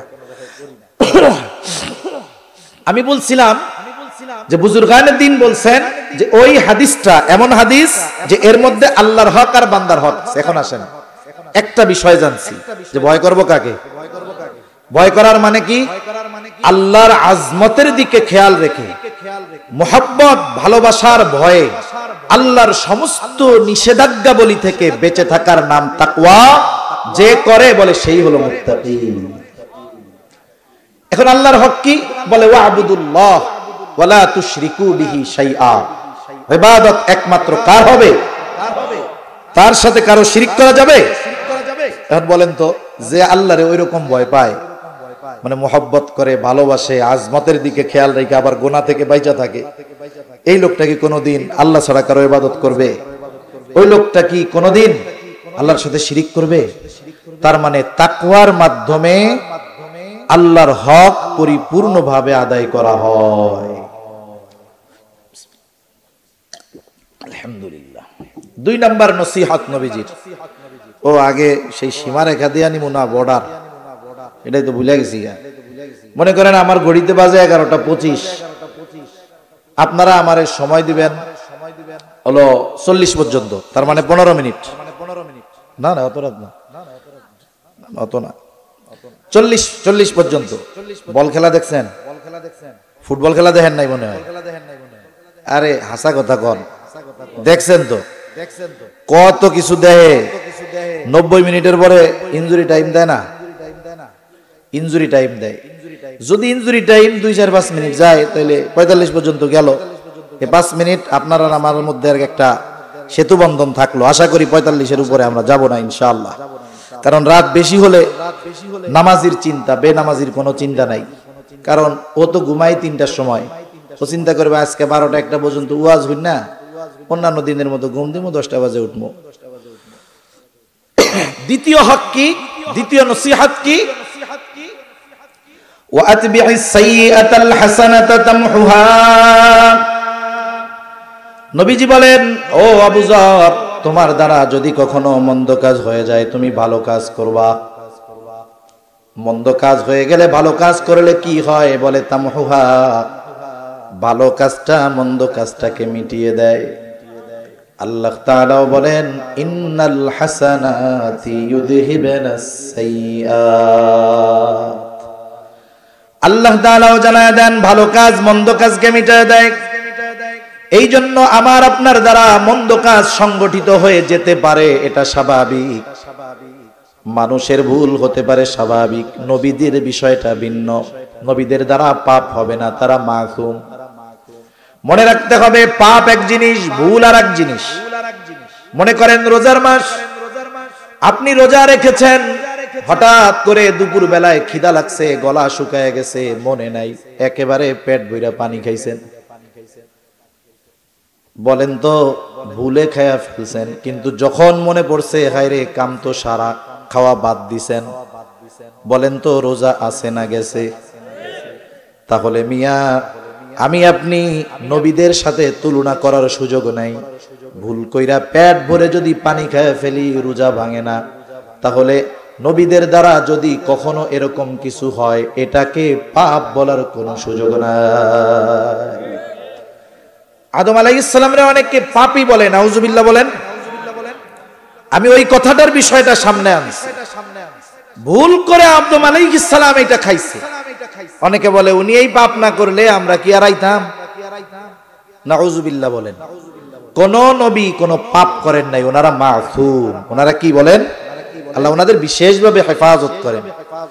নবীদের নবুয়াতির আগে আল্লাহ তাআলা কিভাবে হেফাজত করেন পাপ থেকে, নবুয়াতির আগে, একেবারে দুনিয়া আসার পর থেকে। কথাগুলো বলতে গেলে আমার অন্যদিকে চলে যেতে হবে, মূল কথাটা কই। বাতাস লাগবে না। তাহলে আমাদের দ্বারা পাপ হতেই পারে। হাদিসের মধ্যে আসছে বনি আদম যদি পাপ না করত, আল্লাহ তাআলা নতুন আরেক জাতিকে সৃষ্টি করতেন যারা পাপ করবে আর আল্লাহ তাআলার কাছে ক্ষমা চাইবে। তারা পাপ করবে, আল্লাহ তাআলার কাছে ক্ষমা চাইবে আর আল্লাহ তাআলা তাদেরকে মাফ করে দিবে। নবীজি বলেন কুল্লু বনি আদম খাত্তাউন। নবীজি বলেন প্রত্যেকটা বনি আদম পাপী, তবে সর্বোত্তম পাপী হলো তারা যারা পাপ করার পরে পাপের উপরে অটল থাকে না, অনুশোচনা কাজ করে আর আল্লাহ তাআলার কাছে ক্ষমা চায়, তাওবা করে, বলে ওইটা পাপী হইলেও ওইটা দামি, ও পাপী হইলেও দামি হয়ে যায়। ঘটনা শোনাই একটা। এক সাহাবীর নাম হলো মায়াজ ইবনে মালিক। শয়তানের ধোকায় পড়ে মায়াজ ইবনে মালিক জিনা করে ফেলছে।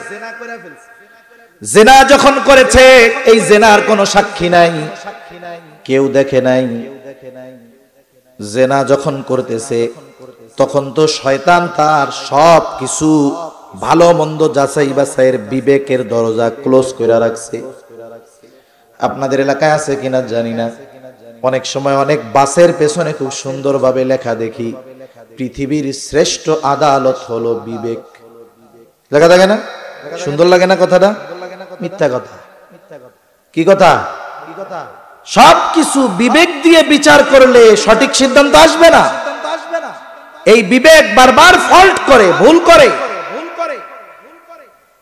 এই জন্য অনেক সময় বিবেকের দরজা ক্লোজ হয়ে যায়। এই জন্যই তো মানুষ অন্যায় করে, অপরাধ করে, বিবেকহীন কাজ করে, কারণ ওই সময় তার বিবেক অকেজো থাকে। মায়াজ ইবনে মালিক গুনাহ করেছে। স্বাভাবিক মানুষ যখন গুনাহ করে তখন শয়তান তার সব দিক ভুলায় রাখে, ওইটার মধ্যেই খেয়াল দিয়ে দেয়। কিন্তু পাপ যখন সংগঠিত হয়ে যায়, বিবেকের দরজা ওপেন হয়ে যায়, আত্ম অনুশোচনা, আত্ম উপলব্ধি কাজ করা শুরু করে। হয়তো সে তাওবা করে, অথবা তাওবা না করে শয়তানের ধোকায় পড়ে পাপের মাত্রা সে আরো বহুগুণে বাড়ায় দেয়। এক গ্রুপ আত্ম অনুশোচনা করে যে কি করলাম, আর একজন কইরাই ফেলছি, যা এখন করতেই থাকবো, যা হয় হইল। আমার আর এক গল্প মনে করছে, এদিকে আর যাব না। মায়াজ ইবনে মালিক জিনা করেছে, কেউ দেখে নাই, কোনো সাক্ষী নাই, কিন্তু জিনা শেষ। এবার নিজের মধ্যে চিন্তা আসছে, আরে এই পাপ তো করেছি, এই পাপ তো আস্তাগফিরুল্লাহ পড়লে মাফ হবে না। এই জন্য পাপ যেমন তাওবাটাও তেমন। একজন সারা জীবন মানুষের হক মাইরা খাইছে, অন্যের জমি ভুলভাল দিয়া লেখা সুন্দর মতো নিজে মালিক হইছে। গল্প শুনছি আগের মানুষ নাকি এক প্লেট ভাত খাওয়াইয়া 10 শতক লেখা নিছে, এরকমও বুজুর্গ আল্লাহর কুতুব ছিল। ওই লোকটাই পরবর্তীতে সবচাইতে বড় সম্মানিত বুজুর্গ মানুষ এলাকার। 60 বছর পর্যন্ত মানুষেরটা কাঁচাই কুচাই নিছে সব। 60 বছরের পরে চোখে কম দেখে, চামড়া গুছায় গেছে, হাঁটুতে জোর নাই, কথায়ও জোর কমে গেছে। চিন্তা করে আর মনে হয় বাস মনে তাওবাতিল্লাহ করি। এইবার বছরে বছরে হজে যায়, 3 মাস পর পর উমরায় যায়। মক্কা শরীফের আশেপাশে 1000 দানার তসবিহ পাওয়া যায়। ওর একটা নিয়ে আসছে, খালি কয় আস্তাগফিরুল্লাহ আস্তাগফিরুল্লাহ, আল্লাহ মাফ করে দেন, আস্তাগফিরুল্লাহ। এখন এই লোক যদি এরপরে কিয়ামত পর্যন্ত হায়াত পায়, বাকি হায়াতে খাওয়া দাওয়া, গোসল, পায়খানা কিচ্ছু নাই, খালি আস্তাগফিরুল্লাহই পড়ে, কোন তো ওর তাওবা আল্লাহর কাছে কবুল হবে? কেন? ও যতক্ষণ বান্দার হক আদায় না করবে ততক্ষণ পর্যন্ত আল্লাহ তাআলা তার পাপগুলাকে মাফ করবে না। রাসূল আকরাম সাল্লাল্লাহু আলাইহি ওয়াসাল্লামের কাছে মায়াজ ইবনে মালিক যাওয়ার সিদ্ধান্ত নিল, কারণ এখন তার মধ্যে চিন্তা, আমি যেই পাপ করেছি আস্তাগফিরুল্লাহ পড়লে মাফ হবে না, কারণ এই পাপের খবর কেউ না জানলেও আল্লাহ তাআলা জানে। মায়াজ ইবনে মালিক নবীজির কাছে গিয়া বলে, ইয়া রাসূলুল্লাহ, আমি জিনা করেছি, পবিত্র করে দেন। নবীজি বলেন, যাও আল্লাহর কাছে ক্ষমা চাও, আল্লাহ মাফ করে দিবে। মায়াজ ইবনে মালিক চলে গেছে। হয়তো চিন্তা করতেছে, আরে মায়াজ, তুই তো নবীকে জিনার কথা বললি, কিন্তু হাদিসে নবীজি তো বলেছে প্রত্যেকটা অঙ্গ প্রত্যঙ্গের আলাদা আলাদা জিনা আছে। হাতের জেনা ধরা, চোখের জেনা দেখা, জবানের জেনা বলা, পায়ের জেনা চলা, অন্তরের জেনা অনুভব করা। তুমি তো আলাদা কইরা কও নাই তুমি কোন জেনা করেছ। এইবার আবার ফিরে আসতেছে, নবীজির ডান পাশে বৈশা নবীজিরে বলে, ইয়া রাসূলুল্লাহ, আমি জেনা করেছি, আমাকে আপনি পবিত্র করে দেন। নবীজি মুখটা ঘুরায় নিছেন, এবার বাম দিকে আইসা বলে, আমি জেনা করেছি, পবিত্র করে দেন। মুখ ঘুরায় ডানে নিয়ে গেছে। সামনে আইসা কয়, ইয়া রাসূলুল্লাহ, জেনা করেছি, আমারে আপনি পবিত্র করে দেন। নবীজি বলে, মায়াজ, কি বলতে চাও স্পষ্ট করে বলো। মায়াজ ইবনে মালিক বলে, ইয়া রাসূলুল্লাহ, বৈধ স্বামী স্ত্রী যেভাবে মিলিত হয়, আমি অবৈধভাবে এইভাবে মিলিত হয়েছি। উনি বিবাহিত পুরুষ। বিবাহিত পুরুষের শাস্তি কি? ইসলামী শরিয়াতে তার শাস্তি হলো তাকে পাথর নিক্ষেপে হত্যা করা হবে, এটা তার তাওবা। রাসূল আকরাম সাল্লাল্লাহু আলাইহি ওয়াসাল্লাম জিজ্ঞাসা করেন, এ কি পাগল নাকি? মাথা মুথা খারাপ হয়ে গেছে নাকি? কারণ একজনের অপরাধের কোনো সাক্ষী নাই, সে নিজে তার অপরাধের সাক্ষ্য দিচ্ছে। আবার যেই অপরাধের শাস্তি হলো মৃত্যুদণ্ড, তাও স্বাভাবিকভাবে নয়, কত কষ্টের মৃত্যু। উপস্থিত সাহাবায়ে কেরাম বলে, না ইয়া রাসূলুল্লাহ, এ তো পাগল না, দেখো তো মদ পান করেছে কিনা। কারণ মানুষ যখন মদপ্য হয়, নেশাগ্রস্ত হয়, তখন অনেক উল্টোপাল্টা কথা বলতে পারে। পরীক্ষা করা হলো, না, মায়াজ ইবনে মালিক মদ পান করে নাই। রাসূল আকরাম সাল্লাল্লাহু আলাইহি ওয়াসাল্লাম শাস্তির ব্যবস্থা করলেন। এই যে তার তাওবা করানো হলো, এখন সে মারা গেল, তাকে কাফন পরানো হলো, দাফন করা হলো। নবীজি অংশগ্রহণ করলেন সবকিছুতে। তার জানাজা, কাফন, দাফন, জানাজা সবকিছু কমপ্লিট করে কবরস্থ করে নবীজি ফিরে আসতেছে। যারা ওইখানে অংশগ্রহণ করেছে তাদের মধ্যে দুইজন মায়াজ ইবনে মালিকের কবরের দিকে ইশারা করে, হায়রে মায়াজ ইবনে মালিক বড় বলদ, বোকা। বলে, আল্লাহ তাআলা তার গুনাহ গোপন করার সুযোগ দিয়েছিলেন, আবার নবীও তাকে প্রথমে ফিরিয়ে দিয়েছিলেন। ওই বোকা আবার নবীর কাছে ফিরে এসে তার গুনাহর কথার সাক্ষ্য নিজেই দিছে। নিজে তো মরেছে, সাথে সাথে সমাজের মানুষও জেনে গেছে মায়াজ ইবনে মালিক একজন জিনাকার। নবীজি এই দুইজনের কথা শুনছে, সামনে পথ চলতেছে, কিছু বলেন না। কিছু দূর যাবার পর নবীজি এক জায়গায় দাঁড়ালেন। ওই জায়গায় মরুভূমির মধ্যে একটা গাধা মরে আছে, ফুলে গেছে, পা উপরের দিকে উঠে গেছে। ওই দুইজনকে ডাইকা বলে, যাও এই মরা গাধার গোশত খাও। বলে, ইয়া রাসূলুল্লাহ, মরা গাধার গোশত কি মানুষে খাইতে পারবে নাকি? বলে, তোমরা মায়াজ ইবনে মালিকের গীবত করেছ। রাসূল সাল্লাল্লাহু আলাইহি ওয়াসাল্লাম বলে, শোনো, মায়াজ ইবনে মালিক যদিও শয়তানের ধোঁকায় পড়ে জিনা করেছে, তার গুনাহ গোপন করার সুযোগ ছিল। সে চাইলে বাহানাও তো বানায় ফেলতে পারতো, যে নবীরে তো কইছি, নবী কইছে মাফ চাও, আল্লাহ মাফ করে দিব। এই সুযোগও কিন্তু তার ছিল।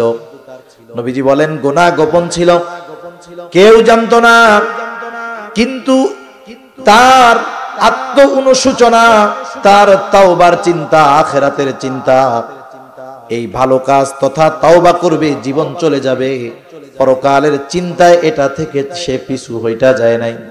সে তো তাওবা করেছে, তাওবা। কারণ একটা মানুষ যত অন্যায় করুক না কেন, তার পাপের পরিধি যত বড় আর যত বেশি হোক না কেন, বলেন তো ওই পাপ ক্ষমা করার ক্ষমতা আল্লাহ তাআলার আছে না নাই? আরে পাপী যখন পাপ থেকে ফিরে আসে, আল্লাহ অনেক খুশি হয়। মায়াজ ইবনে মালিক তো তাওবা করেছে, তাওবা। আমি তো তারে দেখতেছি সে জান্নাতের মধ্যে ঘুরে বেড়াচ্ছে। শুনে রেখো, মায়াজ ইবনে মালিক যদিও তাওবা, অন্যায় করেছে, জিনা করেছে, কিন্তু সে তাওবা করেছে আল্লাহর ভয়ে। তার এই তাওবা আল্লাহ তাআলার কাছে কতটা পছন্দনীয় হয়েছে। মায়াজ ইবনে মালিকের এই তাওবা যদি কোন সম্প্রদায়ের মধ্যে বন্টন করে দেওয়া হতো, ওই সম্প্রদায়ের, ওই কওমের সকলের মাফ পাওয়ার জন্য মায়াজ ইবনে মালিকের তাওবা যথেষ্ট হয়ে যাইত। এজন্য পাপ করার পরে যদি আত্ম-অনুশোচনা না আসে তাহলে তাওবা নসিব হয় না। অনেকে আছে পাপ কইরা ফখর করে, গর্ব করে। মনে রাখবেন এই ধরনের মানুষের তাওবা কিন্তু সহজে নসিব হয় না। আল্লাহ চাইলে সব সম্ভব, কিন্তু স্বাভাবিক একটা রুলস আল্লাহ রাইখা দিয়েছে, তাই না? আদম আলাইহিস সালাম, হাওয়া আলাইহিস সালামের মাধ্যমে মানব বিস্তার আল্লাহ তাআলা করেছেন, এটা একটা রুলস আল্লাহ করেছেন। আবার মধ্যে বাপবিহীন ঈসা আলাইহিস সালাম রে দিয়া জানাইছেন যে বাপ মা মিলাই যে বলা হয় তা না, আমি আল্লাহ যেটা চাই এটা হয়। ঠিক কিনা বলেন? এজন্য আল্লাহ তাআলা একটা নিজাম রাখছেন, নিজামের বাইরে আল্লাহ করার ক্ষমতা রাখেন, কিন্তু স্বাভাবিক নিয়মটা কি?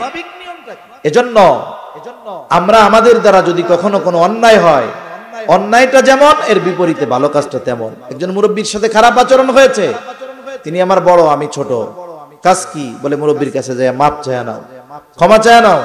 বান্দার হক নষ্ট করা হয়েছে, আস্তাগফিরুল্লাহ কইলে তাওবা হবে না। অবশ্যই আগে তার কাছ থেকে মাপ চেয়ে নিতে হবে, তার হক আদায় করতে হবে, নাইলে আস্তাগফিরুল্লাহর দ্বারা তাওবা হবে না।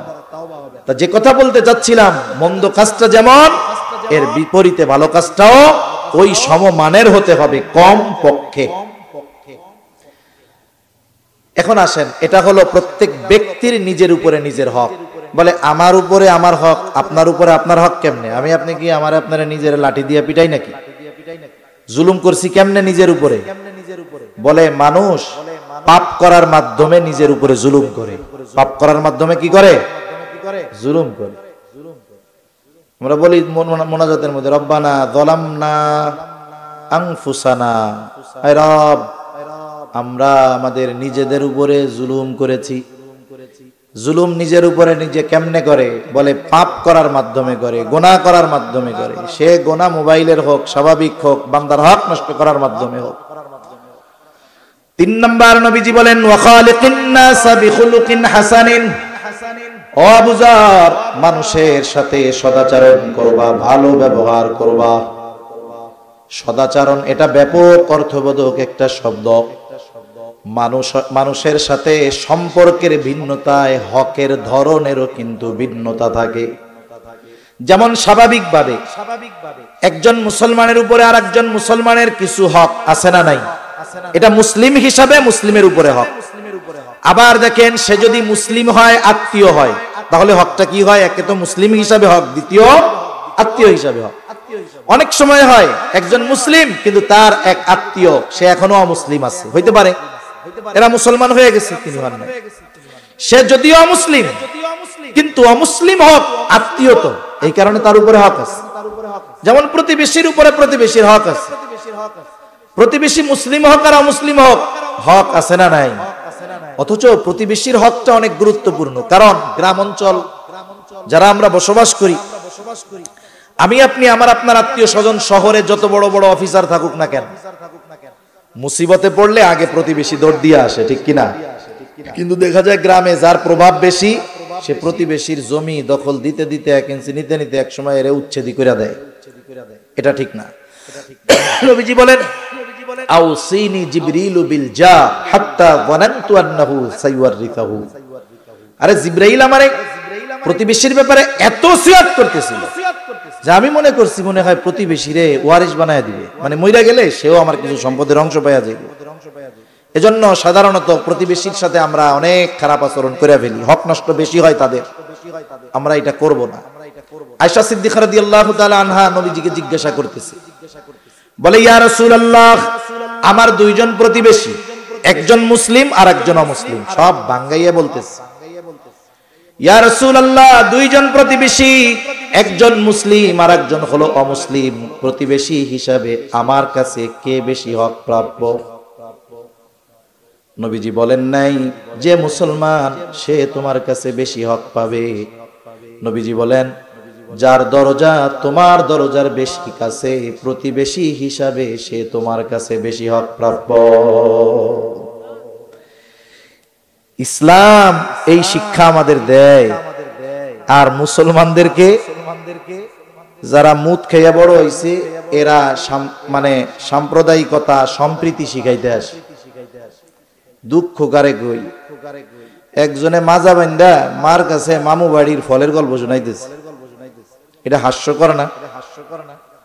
আরে মানুষের সাথে আচরণ যদি মুসলমানেরা সাম্প্রদায়িক হতো তাহলে উপমহাদেশ গর্বের সাথে 850 বছর শাসন করেছে মুসলমানেরা। সংখ্যা 100 কোটি, 1 কোটিও থাকতো না। ঠিক কিনা বলেন? মুসলমানদের মধ্যে নীতি নৈতিকতা, সম্প্রীতি, ভালোবাসা, মানবপ্রেম এগুলো থাকার কারণেই সংখ্যায় তারা আমাদের বহু বেশি। 800 বছর মুসলমানেরা শাসন করার পরেও, ঠিক কিনা বলেন? তারা সবাই কম বেশি এই যুদ্ধের খবর সম্পর্কে জানে। তারা জানে যে যা কিছু হোক আমল করি আর না করি, এই যুদ্ধে পেছনে হটবার কোনো সুযোগ নাই। হয়তো মইরা যামু, নইলে বাইচা থাকমু, মরলে জান্নাত, বেঁচে থাকলে আবার হয়তো দেখা হবে। ঠিক কিনা বলেন? তো সম্মানিত উপস্থিতি, সেই মনোভাব, সেই আখলাকও আমাদের অর্জন করার দরকার আছে। আমরা আজকে কি শিখলাম যে আমরা সব সময় ভয় রাখবো যে আল্লাহ আমার সব কাজ দেখতেছে। নিজের উপরে নিজে জুলুম করব না পাপ করার মাধ্যমে। যদি হয়েও যায় ভালো কাজ করব। একটা খারাপ কাজ হয়ে গেছে, আল্লাহর কাছে মাফ চাবো, সাথে সাথে 10টা টাকা সাদকা করে দেবো, আল্লাহ এই পাপটা করছি মাফ করে দিয়েন, এই জন্য সাদকা করলাম। সাথে সাথে মানুষ হিসাবে সকল মানুষের সাথে ভালো আচরণ করব। নবীজি কিন্তু কি বলছে? ওয়া খালিকিন নাস, মানুষ বলছে, মুমিন মুসলমান ও মুমিন বলেন নাই। এজন্য সব ধরনের মানুষ আমার কাছে যে যে হক প্রাপ্য তাকে সেই হক দিব, এটাই সবচাইতে বড় সদাচরণ। আল্লাহ বুঝবার তৌফিক দান করেন। সর্বশেষ এখন দোয়া হবে।